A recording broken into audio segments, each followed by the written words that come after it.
자, 오늘 이 말씀은 이제 모세가 죽기 전에 그래요. 얼마나 절박할까요? 헤어져야 됩니다. 40년을 광야에서 같이 살았는데 이제 드디어 좀 살려주세요. 나도 저기 가게 해주세요. 그랬는데 하나님이 안 돼. 그래서 끝을 내게 되지 않았습니까? 그래서 하나님의 사람 모세가 죽기 전에 이스라엘 자손을 위하여 축복함이 이러하니라. 나는 원합니다. 여러분들도 다 죽기 전에 축복 많이 하고 죽으시기를 바래요. 죽으면서까지 네가 나한테 속속했고 네가 뭐 어쨌고 나는 너 때문에 어쨌고 이런 원한풀이 같은 거 하지 마시고 멋지게 내가 하나님의 이름으로 복을 빈다. 하나님의 이름으로 내가 너를 축복한다. 참 근데 여러분 굉장히 막상 죽음 앞에서 그렇게 한다면 절박할 것 같아요. 네, 너무나 절박할 것 같아요. 그래서 이제 모세가 절박한 마음으로 축복을 합니다. 그가 이뤘을 때 여호와께서 시내산에서 오시고 세일산에서 일어나시고 바란산에서 비추시며 1만 3도 가운데 강림하셨고 그의 오른쪽에는 그들을 위해 번쩍이는 불이 있도다 이래요. 근데 이제 이게 성경은 이렇게 써져 있는데 새 번역 성경에는 뭐라고 쓰여 있냐면 그의 번쩍이는 손에는 불이 있도다가 무슨 뜻이냐면 율법이 있도다 그 뜻이에요. 그래서 즉 그분의 오른손에 그들을 위해 불같은 율법을 가지셨도다 이런 말씀이에요. 그러니까 어떻게 해라? 하나님께서 우리에게 축복을 하는데 가장 먼저 축복이 뭐예요? 율법을 가지셨더라라고 얘기를 해요. 그러니까 율법이라는 거는 우리도 교회 다니는 사람도 하나님의 나라의 법이에요. 그쵸? 성경의 법이에요. 그러니까 세상을 살면서는 세상의 법이 있어요. 대한민국의 법이 있고 또 이제 해외 나가면 그 나라에 또 법이 있습니다. 제가 여행을 간 중에서 제일 겁먹고 조금 기분이 안 좋았던 나라가 어디냐? 싱가포르였어요. 여러분 그 나라는 예를 들어서 길거리에 침을 한번 뱉었다? 벌금이 그냥 1, 2불이 아니에요. 몇백 불이에요. 그 다음에 예를 들어서 껌을 씹다가 무심코 껌을 던졌다. 그랬다 걸렸다 하면은 그거는 이제 또 벌금을 몇백 불을 물어요. 그러니까 도시가 너무너무 깨끗해. 깨끗하긴 한데 그게 다 어떻게 벌금형으로 깨끗해진 거예요. 우리나라도 요즘에 있죠. 고속도로에다가 쓰레기 투척한 사람 너무 많았어요. 그랬는데 그거 걸리면 요새 CCTV에 걸려 10만 원입니다. 혹시 모르셨어요? 네, 투척하시면 안 돼요. 그러니까 이렇게 여러분 법이라는 거 어떤 때는 때로는 이제 힘들고 그렇습니다. 근데 하나님께서 어떻게 하셨냐? 시내산에서 우리에게 지켜야 될 법을 주셨도다 이래. 사람이 이렇게 법 그러면요 일단 기본부터 조금 이렇게 뭐랄까 이렇게 돼요. 왜 그러냐면 또 법이야? 또 법이야? 무슨 법이야? 이렇게 되죠. 그러니까 제가 이제 이렇게 저는 태어나면서부터 교회를 다녔으니까 그런 걸 잘 모르는데 처음에 교회를 오신 분들한테 이제 교회 좀 오세요. 그리고 이러면 몇 번 나가봤는데요. 모르는 게 너무 많아요. 그 다음에 무슨 얘기인지를 못 알아듣겠어요. 그 다음에 뭐를 못 알아듣겠어요. 그 사람들 이름이 이상하고요.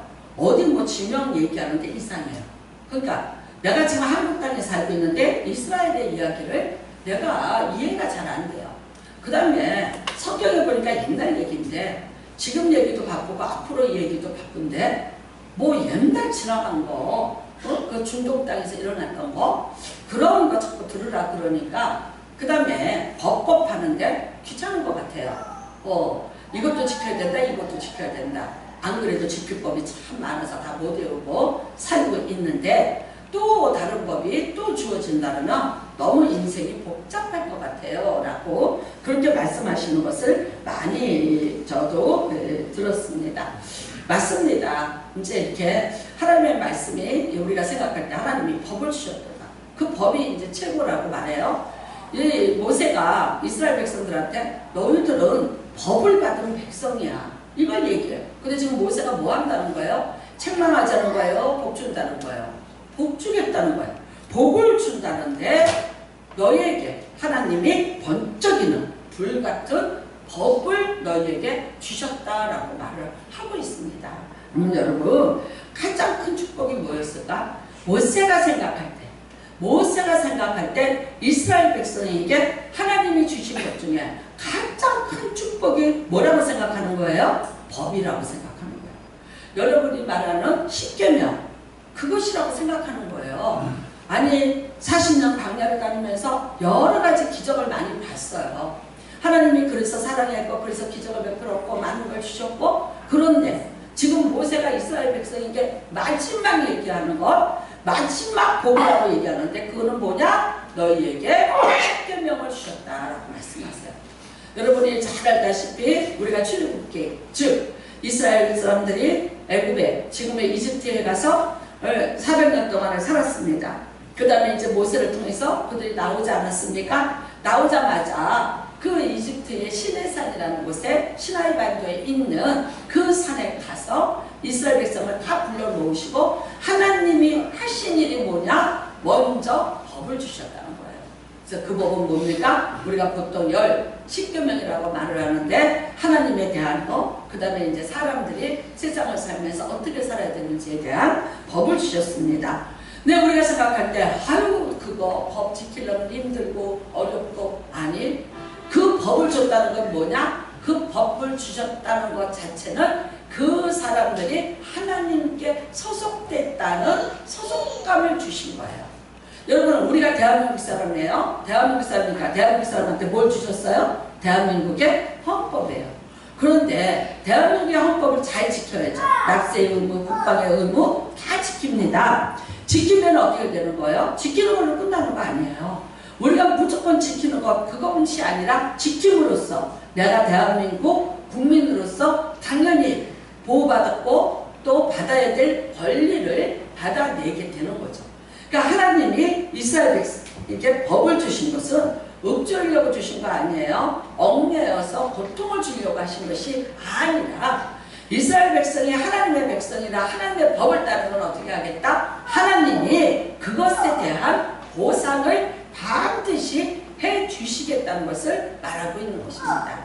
여러분 우리는 이스라엘 백성이 이집트에서 400년 동안 종살이했다. 그걸 이제 우리가 성경적으로 보면 옛날 이집트는 우리가 세상이라고 말하고 있어요. 그러니까 우리가 사는 이 세상이라고 말하고 있어요. 근데 그 세상에서 400년 동안 살았는데 이스라엘 사람들이 어떻게 살았을까요? 나중에는 정말 혹독한 노예의 삶을 살았고 모든 것을 다 뺏기면서 사는, 그 다음에 자유가 억압된 삶을 살았던 사람들. 그런데 하나님이 모세를 통해서 그 사람들을 이끌어낸 거예요. 그러면 하나님이 주신 법은 어떤 법입니까? 얼거 매자는 게 아니에요. 그렇게 혹독한 노예를 부리자는 게 아니에요. 하나님이 주신 자유와 평강과 축복을 가장 잘 받아서 누리게 살게 하시려고 주시는 법이에요.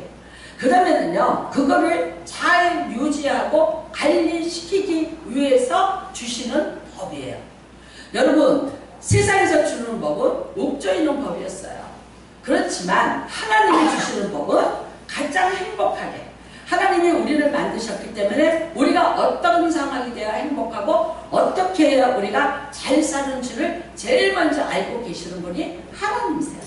그렇기 때문에 하나님 자신을 위해서가 아니라 우리가 그 법을 지킴으로 말미암아 이 땅에서 사람이 아닌 하나님이 주시는 말할 수 없는 은혜와 축복까지를 다 누리고 살아갈 수 있는 복을 주시기 위해서 그런 법을 주신 겁니다. 너희는 나의 소유된 백성이니 그래요. 대한민국의 법을 지킵니다. 대한민국의 소유된 백성으로서의 권리를 지키지 않습니다. 요즘에 옛날에는 뭐 대한민국 하면 잘 몰랐어요. 근데 여러분 지금은 이제 어디 뭐 해외를 나가면은 나 대한민국 사람이야. 얼마나 아주 당당한지 나라의 부군이 정말 최고일 때 우리가 이렇게 누리고 살아가고 있습니다. K-팝, 뭐 K-푸드, 뭐 난립니다. 별게 다 이제 K자만 들어가면 대한민국이 되고 그거를 가지려고 세상의 모든 사람들이 제가 손녀딸이 이제 미국에 대학을 다니고 있는데 기숙사에 있어요. 근데 룸메이트가 인도 아이예요.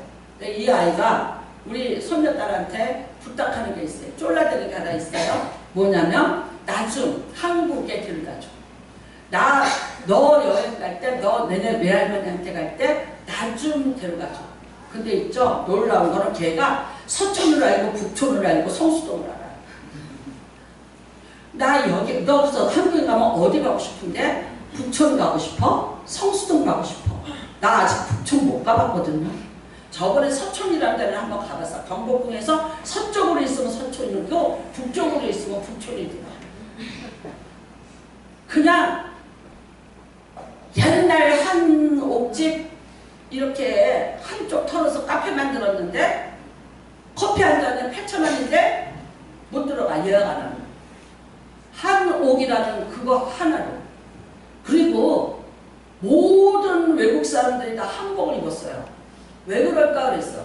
한복을 입으면 입장료를 안 받아. 경복궁에서. 근데 그 한복 빌리는데 하루 종일 빌리는데 10,000원.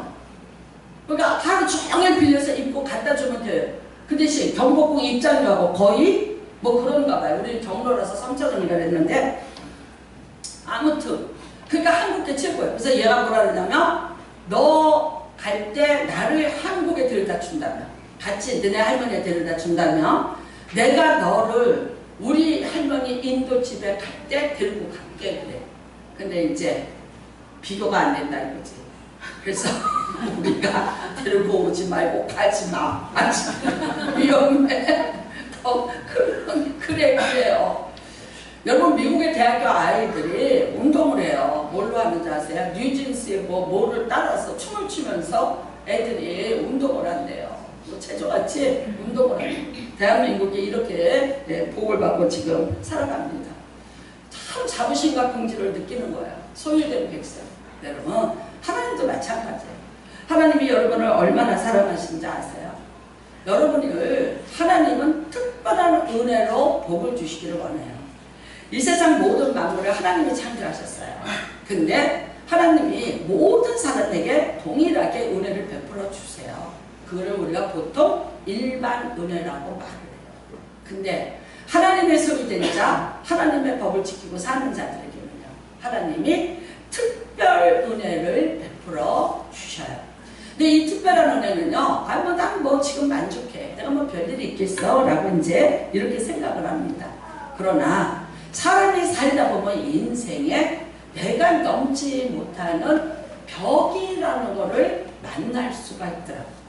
네, 그러면 이래요. 좋게 포기한다. 안 그러면 수능하고 들어간다. 뭐 안 그러면 한번 내가 바꿔보려고 애쓴다. 함에도 불구하고 인간의 한계라는 거, 사람의 어떤 한계라는 데서 멈출 수밖에 없는 벽이 있어요. 근데 하나님은 어떻게 하신다? 그거를 뛰어넘어서 일하실 수 있는 특별한 능력을 가지고 우리를 사랑해 주신다는 거예요. 여러분 이집트에 살면서 이스라엘 백성들이 10가지 재앙을 만났습니다. 그런데 네 번째부터는 이스라엘 사람이 사는 동네는 그 재앙이 오지 않았어요. 자, 파라오입니다. 많은 마술사들이 있었고요. 거기에 여러 가지 신을 섬기는 신관들이 있었습니다. 근데 그들이 노력을 해서 이거를 막아보려고 했습니다. 되든가요? 되지 않았어요. 나중에는 심지어 뭐라 했냐면요, 파라오의 장자가 죽을 거다 그랬어요. 그 장자를 얼마나 구석궁궐 깊은 곳에다가 아무도 모르게 잘 숨겨놨을까요? 장자를 죽이지 않기 위해서 했는데도 불구하고 죽더라고요.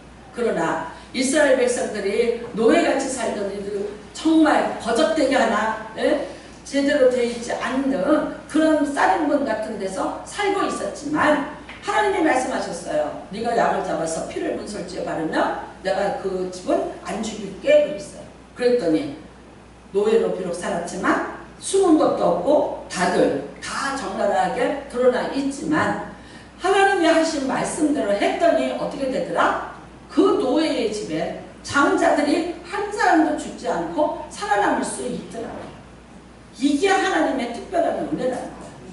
여러분 나중에는 10가지 재앙을 만나는데 이스라엘 백성들에게는 그것이 10가지 하나님이 나타나심의 특별한 은혜가 되고, 그 다음에요 파라오에게는요 그것은 그야말로 나라를 초토화시키는 재앙이 되는데 암만 어떤 힘을 갖고 있어도 결국은 그거를 넘어가지 못했고 그거를 바꾸지 못하고 그 재앙의 속수무책으로 이집트라는 거대한 나라가 당하고 경제가 무너지고 우리는 여러분 하나님이 정말 여러분을 얼마나 사랑하시는지 그리고 어떻게 사랑하시는지를 잘 깨닫는 은혜가 임하시기를 주님의 이름으로 축복합니다. 사람이 살면서 이렇게 삽니다. 좋은 일이 있으면 내가 노력해서 그래. 또 어떤 때는 우연일 수 있어. 또 모두가 또 이렇게 돕는 자가 많아서 그럴 수도 있었어 라고 얘기를 할 수 있어요. 근데 제가 여러분 지금 한 가지 예를 들을 테니까 생각해 보세요. 여러분의 인생이 그렇게 우연히 되는 인생이 아니고 누군가에 의해서 좋은 일 나쁜 일이 그렇게 교차될 수 있는 그런 인생이 아니라는 거예요. 자, 조용기 목사님이 이제 청년 때 신학을 하겠다고 서울로 올라오셨어요. 근데 그 아버지가 예전에 국회의원까지 나오셨던 분이셨어요.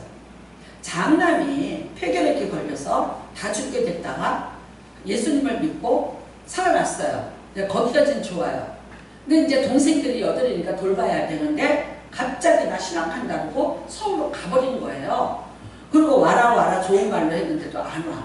그러니까 아버지가 서울로 올라오셔서 신학교를 쳐들어 가신 거예요. 그래서 이제 나랑 같이 가자. 집으로 돌아가자 그랬어요. 그런데 조용히 학생이죠. 학생이 아버지 나는 못 갑니다. 실경이를 하다가 일단은 이제 아버지가 포기라고 내가 그러면 나는 가겠다. 듣기는 맹심해라. 내가 널 또 데리러 올 거다. 그랬어요. 그러니까 조용기 목사님이 그때는 이제 신학생이잖아. 아버지 제가 이제 기도 좀 해드릴게요. 그랬어요. 그래서 이제 기도를 한 거예요. 기도를 했는데 갑자기 조용기 목사님 입에서 어떤 말이 나왔냐면 너 조주천 8살 때 네가 어디 저수지에 빠져서 죽게 됐을 때 그때 너를 건져준 자가 건져서 살려준 자가 나다. 하나님이시다. 여기서 이 조두천 씨가 기절 촉풍을 한 거예요. 왜 그러냐면 그 사건을 아는 사람이 아무도 없어요. 거기 가지 마라 했는데 간 거야. 그리고 거기서 멱을 감지 마라 했는데 간 거예요. 갔는데 멱을 감다가 갑자기 깊은 곳으로 빠지면서 죽게 된 거야. 아무도 없는 거야. 어둑어둑할 때. 소리 질러도 거기는 외딴 곳이라 사람이 지나가는 사람이 없었어요. 그래서 이 어린아이가 나 이제 죽었구나 하고 있는데 갑자기 어떤 손이 자기 뒷덜미를 잡아서 물가로 던져줬다는 거예요. 그런데 돌아보니까 그분이 누군지 없어요. 그 사람이 없는 거예요. 그러니까 이 조두천 씨에게 그 사건은 굉장한 미스테리 사건이에요. 어떻게 이런 일이 누구였지? 누가 나를 거기 와서 그리고 이거를 아버지한테 혼날까봐 한마디도 얘기하지 않고 자기만이 알고 있던 사건이에요. 근데 세상에 놀랍게도 자기 아들을 믿는 하나님이 너를 거기서 건져낸 건 바로 나라고 말씀하시고 하나님이 건져주셨다. 그러면 여러분 조두천 씨는 그 이전에 대한민국 사람 모두가 다 불교예요. 하나님에 대해서 전혀 알지 못했어요. 그럼에도 불구하고 8살 먹은 자기 인생에 8살 먹은 자기를 그 물에 빠져있는 그 순간에 건져서 살게 하신 분이 하나님이시다. 내 인생에 나는 몰랐는데 나는 알지 못했는데 하나님이 나를 살리시고 보호하시고 끝까지 함께 하셨다는 사실을 그 아들의 입을 통해서 그날 듣게 됐어요. 너무 놀라서 네가 이 사실을 어떻게 알았냐. 지금 하나님이 제게 말씀하셨습니다. 그 자리에서 그 조두천 씨가 무릎을 꿇고 내가 하나님을 믿겠다 라고 말하고 여기 아들을 두고 내려갔고 결국은 12개 조두천 장로님이셨고요. 90몇 살까지 사시고 시를 많이 그렇게 기독교 시를 많이 써서 시집을 내시고 그렇게 하셨던 분이 되셨습니다. 여러분 아세요? 우리의 인생에 여러분이 산다고 생각하세요? 낙심하고 좌절하고 절망하는 이유는 뭐예요? 두 번째는요. 그냥 그저 그렇게 사는 이유는 뭐예요? 다 내가 살려니까 그런 거예요. 내 힘으로 살아버리는 거예요. 그런데 만일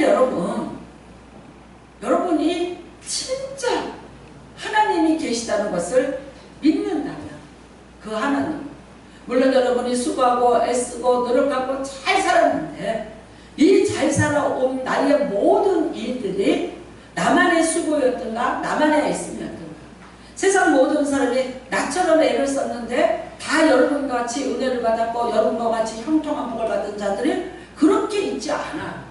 그러니까 뭐라고 얘기하냐? 세상은 불공평하고 나는 참 다행이야, 나는 참 요행이야, 나는 참 운이 좋은 사람인가 봐. 또 이렇게 말해요. 대한민국은 나는 사주팔자를 잘 타고났나 봐 라고 생각을 해요. 근데 아세요? 여러분의 인생, 내가 그러지 않고는 내게는 올 자가 없다 그랬어요. 오늘 여러분이 와서 예배를 드리는데 여러분의 삶에 누가 계셨는가? 하나님이 계셨다는 것을 믿으시기를 바랍니다.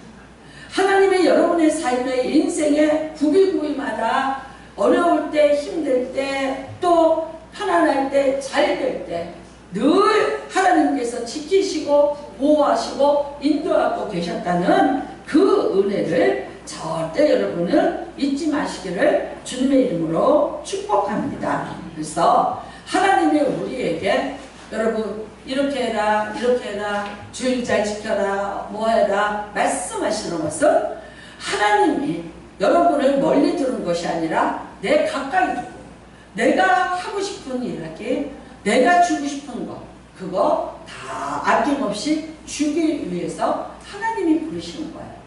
자, 우리는 이건희 씨가 이런 말을 했어요. 부자죠. 근데 모든 사람이 이건희 씨 보고 부러워했어요. 그랬더니 이건희 씨가 이렇게 말했대요. 부자를 부러워하지 마라. 부자를 부러워하지 마라. 부자의 삶을 보고 배워라. 맞아요. 남이 잘된 거 보고 배 아파할 것도 없고 부러워. 그는 어떻게 살았고 무엇을 믿고 살았고 어떻게 사는가를 배우고 그 다음에는 어떻게 해라? 너도 내 삶 속에서 실천해라. 난 다 알아. 난 다 알고 있어. 어떻게 하는지 하면 된다는 거 다 알고 있어. 근데 실질적으로는요. 실천을 못해요. 말로만 해요. 열심히 말을 하는데 그 실천이 안 돼. 보고 배워라. 나는 여러분 나의 더 나은 삶을 위해서. 그 다음에 우리가 이래요. 뱃속에서 10달 태생이에요. 이 세상에 살면서 지금은 이제 100세 인생 그래요. 그래서 인생이 있어요. 여기서 끝나든가요? 안 끝나요. 옛날에 우리 조상들도 뭐라 그랬어요? 조상 신이 있어서 제사 지낸다고 했어요. 근데 하나님 앞에서 우리는 무슨 생이 기다리고 있어요? 영생이 기다리고 있어요. 그 영생은 내가 바꿀 수 있는 여지가 없어요. 인생은 바꿀 수 있어요. 이렇게 볼 수 있고 이렇게 볼 수 이렇게 볼 수 있어요. 영생은요. 여기서 결정된 걸로 가면은 이러지도 못하고 저러지도 못해요. 근데 놀라운 건 영생이에요. 무슨 뜻입니까? 없어지고 사라지지 않는 나의 생이 기다리고 있다는 거예요. 죽은 자가 부활합니다. 부활합니다. 천국 가는 사람도 부활하고 지옥 가는 사람도 부활합니다. 천국도 영생인데 지옥도 영생입니다. 어떻게 하셔야 되겠어요? 자, 요즘에 노래가 이제 바뀌었어요. 뭐 60세가 되거든 나로라고 하거든. 네, 그러더니 이제 80세에 90세에 100세가 되면 글쎄 요즘에 가사 바뀐 거 아시죠? 2절 생겼어요. 120세까지 올라갔다. 120세. 그 노래 들어보세요. 150세가 나와요. 150세에 날로라고 하거든. 나는 이미 천국 와 있다고 전해라. 그래. 그러니까 150세는 언제 천국 갔는지 모르겠어. 121년 갔는지 124년 갔는지 모르겠는데 갔대. 갔는데 지금 몇 살? 일단은 120이야. 120에 날들이라 없거든. 어떠거라? 좋은 날 좋은 시 알아서 간다고 쳐내라요. 근데 여러분 어머나 120살 그래요. 근데 그 다음에는요. 아니 여러분이 죽지 않고 사는 인생이 기다리고 있어요. 여러분이 기다리고 있다. 자, 소명숙이 죽었어. 이제 부고짝 다 날라갔어. 그 다음에 이제 뭐 뻔해. 벽제화장터지. 그쵸? 우리 동기들 아니야? 우리 벽제화장터 동기들이지. 응. 그 다음에 또 이제 동기들이 이제 그랬어. 어머 소명숙이 사라졌다. 없어졌다. 아유 그렇게 깽깽거리더니 없어졌네. 이제 그럴지 몰라. 아니 나 안 죽었어. 불꽃 같은 눈으로 어디 있다? 무소부재한 영적 존재로 저 천국에 있다. 안 죽어요. 제가 오늘 여러분을 뵐게요. 이 중에서 죽을 자가 없나니 한 자도 없어요. 다 사셔야 돼. 어디 사실래요? 어디 사실래요? 네. 하나님의 법을 지킨다는 건 조금 귀찮을 수 있어요. 갑자기 안 하던 거를 내 삶에 애드시킨다는 거 조금 복잡해질 수 있어요. 조금 심각해질 수도 있어요. 그런데 내가 그거를 통해서 얻어내는 대가가 뭔가를 계산해보세요. 손익계산을 한번 해보세요. 어마무시하게 다르다는 거를 깨달으면 사람은 내가 시간 투자하죠. 투자해야죠. 예전에 제가 안 믿는 남자랑 결혼했잖아요. 저를 이제 너무너무 좋아해서 같은 과 이제 CC예요. 그래서 오빠고 사실 이제 내가 쫓아다니는 건 뭐 다 아는 사실이지만 그래서 결혼을 했어요. 했는데 엄마가 딱 불러다 놓고 얘기하더라고요. 근데 그 전에 한 2년 전부터 교회를 다녔고 세례를 받았고 했어요. 그래야지만 결혼을 시켜준다 해서 했어. 근데 엄마가 내일이 결혼식인데 오늘 저를 앉혀놓고 딱 이렇게 말하더라고요. 예, 저놈이 운문해서 부산으로 내려가면 얼마쯤 있다가 나 교회 못 가. 그럴 날이 분명히 올 거래. 분명히 올 거래. 그날이 언제? 자기가 볼 땐 멀지 않대요. 그래서 이제 몇 달쯤 교회를 다니다가 나 이래서 못 가, 이래서 못 가. 그럴 거래.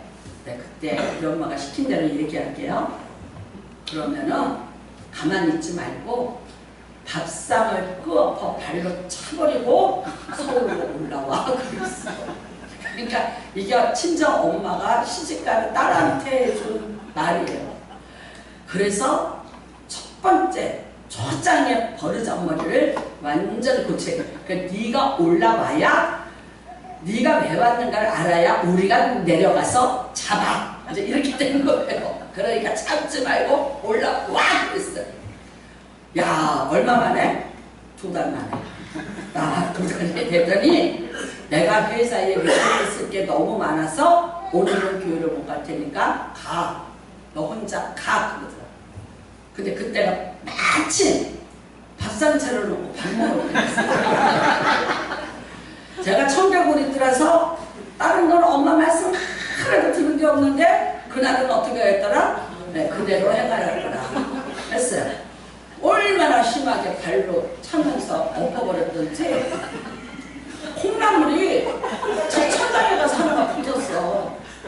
너무 웃기는 게 있잖아요. 콩나물이 천장에 가서 붙어버렸지 꼬리가 달랑달랑. 내가 엎어놓고는 그걸 쳐다봤는데 화를 내야 되는데 웃음이 너무 나오는 거야. 그 다음에 뭐라 그랬냐? 당장 올라와.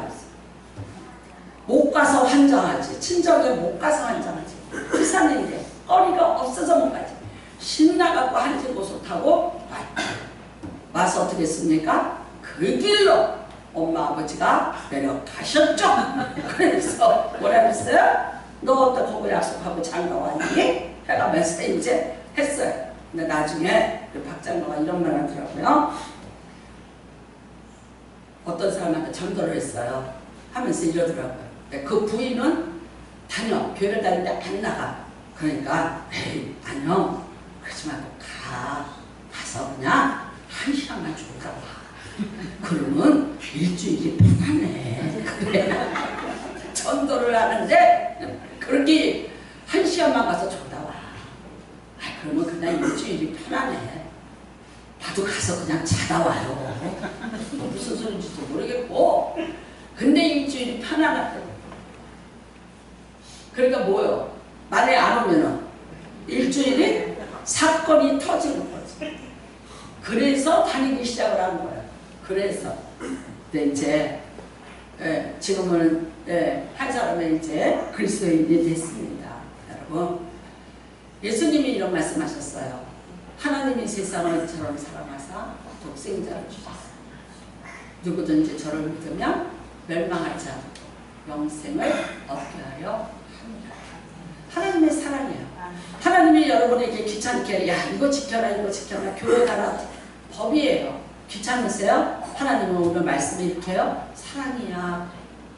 이거는 하나님의 사랑이야.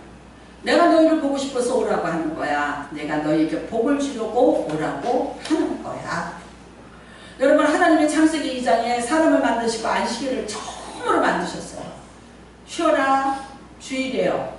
그리고 뭐라 그러셨어요? 복 주려 함이라 라고 말씀하셨어요.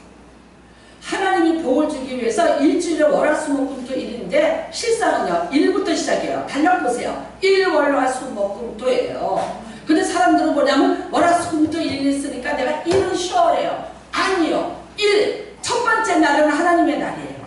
복 주려 함이라. 그리고 엿새는 어떻게 해라? 너희가 열심히 세상에서 일해라. 그 다음에 7일째 되는 날이 아니라 달력 맨 보세요. 주일이 맨 앞에 있잖아요. 빨간 주일. 그거를 여러분 보고 놀라고 한 날이 아니라 하나님이 먼저 복을 주시고 그러니까 와서 복을 받고 일주일을 살란 말이에요. 세상에 가서 열심히 일하면서 사시라고. 내가 너희에게 복을 주려 함이라 했어요. 뿐만 아닙니다. 여러분, 세상을 이처럼 살아가세요. 독생자를 주셨어요. 독생자까지 주신 네가 무엇이 아까워서 너희에게 주시지 않겠는가? 여러분, 이 세상에 살면서 여러분의 노력으로, 여러분의 수고와 여러분의 능력으로 사십시오. 잘 사세요. 그런데 그 다음에 내 노력으로도 아닌, 내가 애써도 아닌 하나님이 주시는, 하나님만이 주실 수 있는, 하나님께만 있는 특별한 은혜가 기다리고 있다. 있어요. 그럼 죽어서 천국 가는 것만? 아니요. 이 땅에 살면서. 여러분 어쩌면 이런 말 해요. 나 돈 없는데? 교회 다녀도? 교회 안 다니는 우리 형제 누가 다 돈이 많은데? 세상은 돈 갖고 사는 거 아니에요. 돈을 한만을 갖다 줘도 마음에 지극한 참된 평안을 잃어버리잖아요. 누군가 이렇게 말해요. 우리나라 여러분 15억짜리 침대가 있다는 거 아십니까? 연예인들이 쓰는 침대가 있는데 침대가 15억이라고. 근데 15억짜리 침대에 자면서 불면증에 약을 먹고 수면제에 과다로 실려가고 프로포폴을 맞으면서 살다가 드디어 마약을 하다가 망초가 들어서 아버지까지 죽게 만든 유아인이라는 아이를 보세요. 어린 나이에 인기 얻었어요. 높아졌어요. 돈 벌었어요. 명예를 얻었어요. 그런데 그 아이가 잠을 못 자요. 잠을 못 자니까 프로포폴 맞다가 그거 갖고 안 되니까 드디어 마약에다가 손을 대다가 결국은 자기 인생에 헤어나오죠. 그거를 쳐다보고 있던 아버지가 먼저 죽고 말았어요.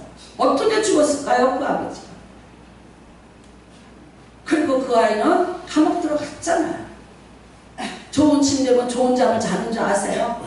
맛있는 음식을 먹으면 밥맛이 도는 줄 아세요? 여러분, 돈 주고 살 수 있는 게 있고 돈 주고 살 수 없는 게 세상에는 너무 많아. 여러분이 오늘도 정말 단잠을 자고 나오셨다면, 바닥에서 잤던 어디서 잤던 내가 평안의 잠을 잤다면 복 받으신 줄 아세요? 오늘도 내가 밥을 먹었는데 재벌이나 빌 게이츠나 나나 윗사이즈가 똑같다는 것도 하나님의 은혜예요.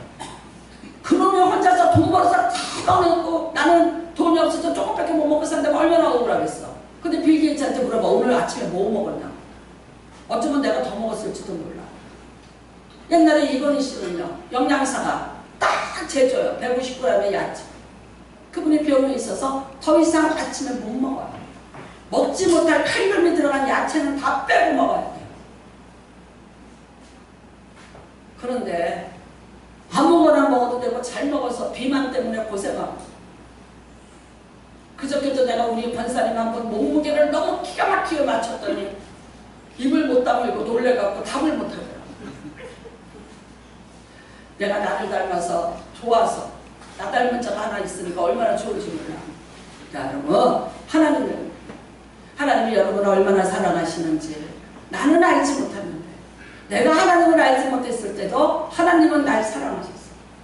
나를 도우셨어요. 내가 고난의 길을 가던, 내가 아픔의 길을 가던, 내가 힘들 때도, 내가 형통할 때도 그 하나님이 나와 함께 하셨다는 것을 믿으시기를 바랍니다.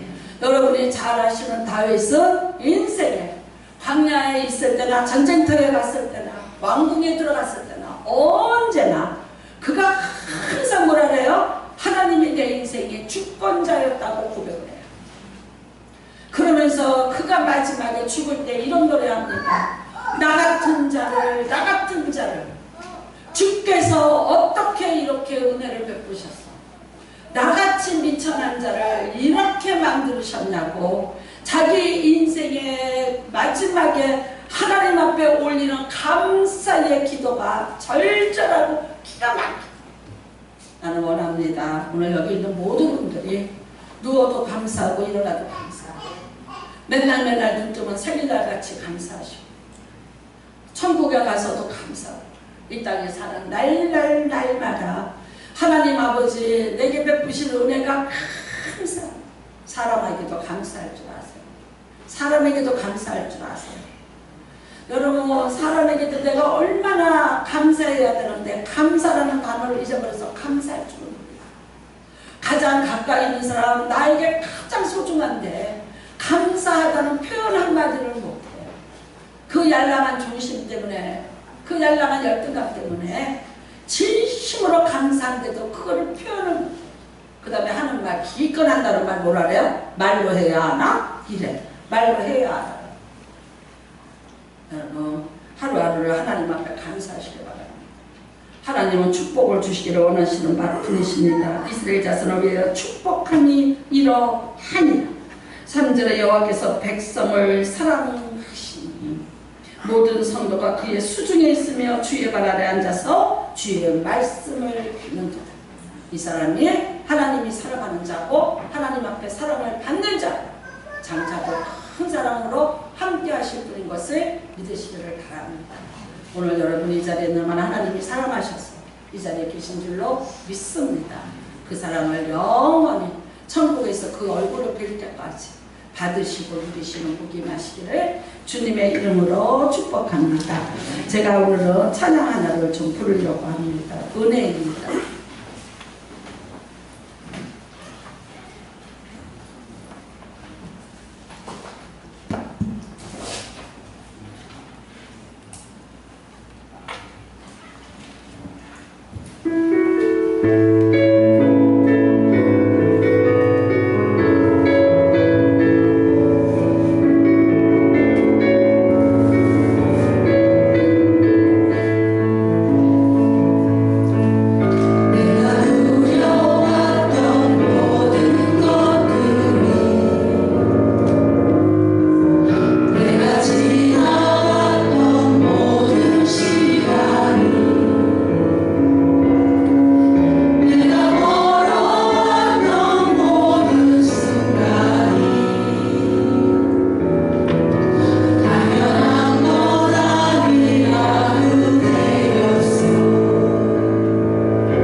지내왔던 모든 것들, 내가 지냈던 모든 시간들,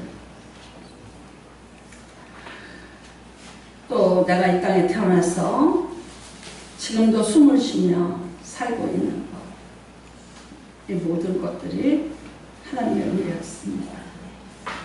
때로는 고난의 길도 있었고 아픔의 길도 있었고 수치스러운 순간들도 있었지만 내가 거기에 꺾이지 않고 지지 않고 이겨내고 견뎌내고 나올 수 있었던 것.